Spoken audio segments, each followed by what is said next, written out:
Hello mga sis! Unboxing video muna tayo ng aking 2024 Starbucks planner. Around second week of January ko na na-redeem yung aking planner. I decided for this year to just have one planner na lang para hindi nakakalito. Kasi last year, dalawa ang planner ko. Isang Starbucks din and Belle de Jour planner. Sa totoo lang mga sis, bilang hindi ako talaga nagko-coffee na around mga 10 years na, no mga sis, si John talaga nagkumpleto ng mga stickers nito. Kaya nakuha ko ito. Hindi ko rin alam kung paano niya na-redeem to dahil bawal naman siya mag-coffee. So sabi niya, dahil daw sa mga office mates niya, kung bakit niya nakumpleto ang stickers. So sige, maniwala na lang tayo since may planner naman ako. I am currently admiring its beauty dahil sobrang gustong-gusto ko yung design. Parang naka-engrave siya, yung mga guhit-guhit na design ng planner.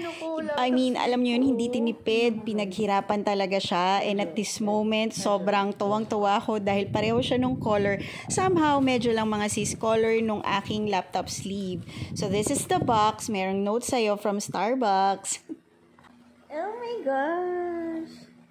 Oh, diba mga sis, obvious ba? Sobrang kilig na kilig ako. Talagang bawat kanto ng planner na to, inahagod ng kamay ko because I super love it. Plus, there's a free pen, just like last year. Meron din namang pen, but this one, this year, it's longer and color black siya. Sana nga yung rose gold color ng pen na lang ang nilagay dito. Tapos itong black na lang ang pinartner doon sa kabilang kulay ng isa pang Starbucks planner. Para sobrang match, diba? Partner na partner yung pen sa color ng pinaka-planner niya. Now, let's open it! Makikita ninyo, pagbukas nyo pa lang ng planner is, I think these are card holders. Merong 3 slots. You can put your IDs or siguro mga credit cards or membership card. This one, inisip ko kung anong pwedeng ilagay doon. I think pwede mo ilagay yung cash or receipts or vouchers. Hindi ko alam, no? Depende na lang sa'yo yun, mga sis. And it's super cute. I found ruler. So, pwede ko ito maging bookmark para mas madali sa akin i-open and magpunta dun sa specific date ng part ng planner. And din siyang back pocket for extra storage, I guess. You can put your stickers kasi meron siyang free na sticker. Ayan, makikita ninyo.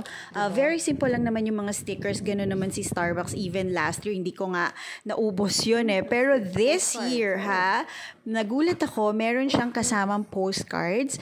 I don't know if meron pang gumagamit ng postcards, but for me, gagamitin ko siguro ito as dividers for the planner. Ang cute-cute na mga designs ng mga posters, mga sis, perfect for dividers and fillers. So ito, bubuksan na natin yung parang pinaka-ring niya. Hindi naman ganun kahirap, pero syempre ingat kayo mga sis kasi na-experience ko nang maipit yung daliri ko dyan. Sobrang sakit no mga sis. Now let's enjoy the flip through of every page muna. There's monthly calendar at every start of the month. Here you can plot special tasks or events in your life. Of course, meron din siyang per day. This is where I write my agendas and errands for the day, whether personal or work, pero mostly combined yan mga sis. This planner also has some extra dotted line pages for your notes na sobra naman talagang nagustuhan ko. One thing I noticed is yung texture sis ng mga bawat page, yung pinakapapel niya, manipis siya, para siyang bond paper nipis, ganon yung feeling mga sis. So, ilagay na natin yung mga postcards na kasama ng planner at pati yung mga stickers and pati na rin yung mga stickers sa old planner ko. Isasama ko na rin yun kasi hindi ko naman siya talaga naubos mga sis na mention ko nga kanina, no? Para hindi rin sayang. And this year, hopefully, maubos ko na siya lahat. Kaya nalilito pa ako, hindi ako makadecide kung saang packet ko ilalagay yung mga stickers as if naman napakaraming packet na lalagyan. Kilig na kilig ako sa planner na rin ni-release nila this year dahil yung size nito, super gusto ko. Kasi last year kasi ni-release nilang planner, it's kind of small. Ito nga papakita ko sa inyo, yung gold na yan. I like the color. Favorite ko rin yung color, kaya lang maliit siya. I am comparing the two. So, ito yung last year, 2023 planner ni Starbucks and yung planner ko for this year.